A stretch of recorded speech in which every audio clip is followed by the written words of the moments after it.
Welcome.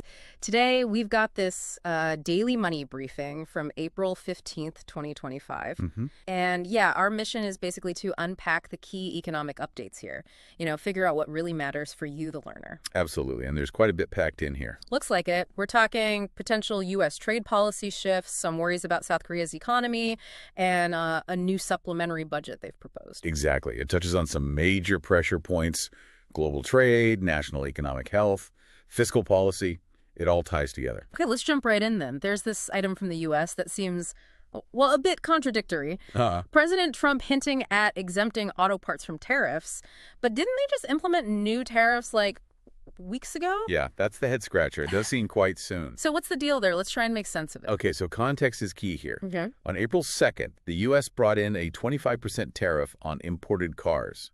And tariffs on imported parts were lined up to start May 3rd. Then just on April 14th, U.S. time, Trump mentions possibly exempting those parts. It's a very quick potential turnaround. It really is. Makes you wonder about the strategy, doesn't it? Was the first announcement maybe just a bargaining chip? Could be. Or maybe something else is going on. What does this kind of, quick potential reversal signal about their overall trade approach? It feels unpredictable. It does suggest a few things. One strong possibility is pushback from within the U.S. Okay. From who? From industries that actually use those imported parts. Yeah. American car manufacturers. Right. Their costs would go up. Exactly. So these tariffs, meant to help U.S. parts makers, could end up hurting U.S. car makers instead. We saw similar things with electronics tariffs before, remember? Yeah, smartphones and PCs got exclusions, didn't they? They did. Sometimes the initial impact leads to a rethink pretty quickly. So, okay, if these auto part tariffs get eased or exempted, what happens then? What are the ripple effects? Global supply chains, obviously. For sure. If exemptions happen, you'd likely see some immediate relief for manufacturers, cost-wise, both in the U.S. and the countries supplying parts. And for someone trying to follow international economics, what's the bigger picture takeaway? It might suggest a more targeted trade strategy, maybe, less broad-brush tariffs. Yeah. But honestly, the main thing is the uncertainty this creates. How so? Well, businesses need some stability to plan, right? Investments, supply chains. This kind of back and forth makes planning really difficult. It adds instability to the whole global trade picture. That's a really good point. The instability itself is a factor. Okay, let's pivot now to South Korea. The briefing seems a bit worried about their economic outlook. And it sounds like there's a connection being drawn back to these global trade issues we were just talking about. Yes, the briefing definitely suggests a link. It points to the Trump administration's protectionist policies potentially slowing down global trade. Which then hits export-heavy economies like South Korea particularly hard. Precisely. South Korea relies heavily on international trade, so any slowdown in global commerce tends to affect them quite directly. And the numbers seem to back that up. Nomura Securities apparently cut its 2025 GDP growth forecast for South Korea down to just 1%. Yeah, and the briefing mentions the Bank of Korea might also have to lower its forecast too, maybe into that same 1.0 to 1.2% range. That's quite a slowdown they're anticipating. It really is. So with growth slowing, does that mean interest rates? That's exactly where the conversation goes. There's growing pressure on the Bank of Korea to cut its benchmark interest rate. To try and stimulate things. Right, to lower borrowing costs. The briefing even speculates a cut could come very soon, maybe at their meeting on April 17th. Okay, so lower rates.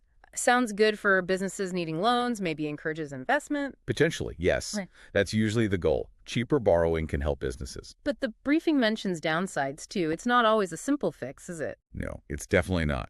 There's a trade-off. Lower rates might help businesses, but they could also fuel household debt.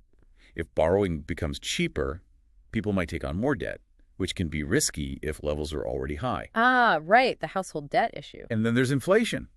Sometimes lower rates can make inflation harder to manage. So the Bank of Korea has this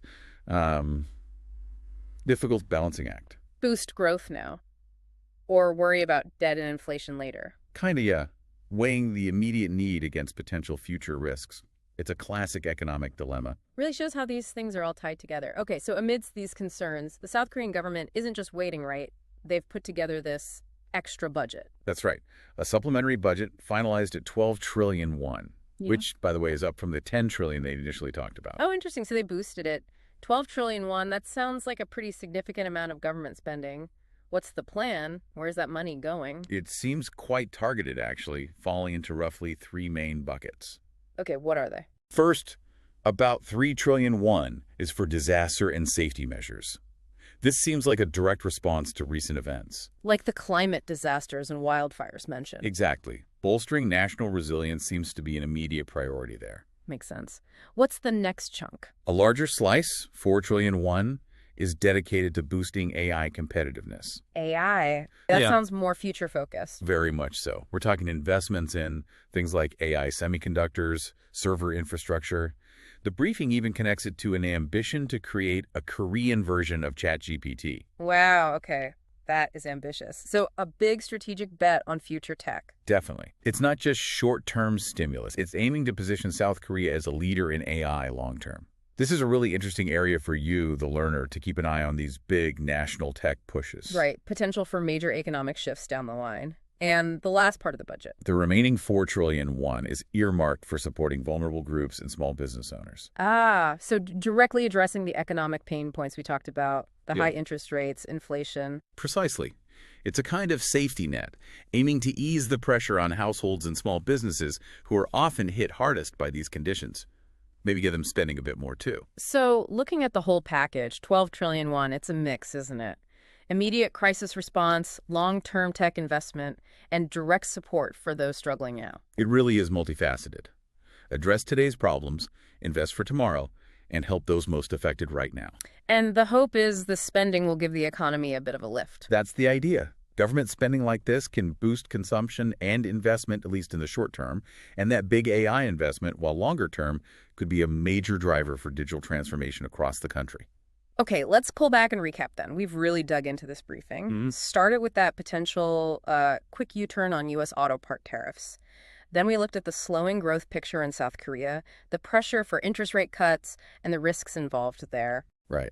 And finally, we unpacked South Korea's pretty substantial supplementary budget, the disaster relief, the big AI push, and the support for vulnerable groups. And I think the key thing for you, the learner, is seeing how interconnected all this is. A trade decision in the U.S. can impact growth forecasts in South Korea, which influences their interest rate decisions and prompts major government spending. It's all linked. Absolutely.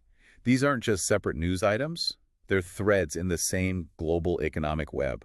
Understanding these connections is really valuable. Yeah, whether you're just trying to stay informed or need this for work, grasping these dynamics, tariff implications, central bank dilemmas, fiscal strategy, it gives you a much richer understanding of what's shaping the world. It really does. Which brings me to maybe a final thought to leave you with. Okay.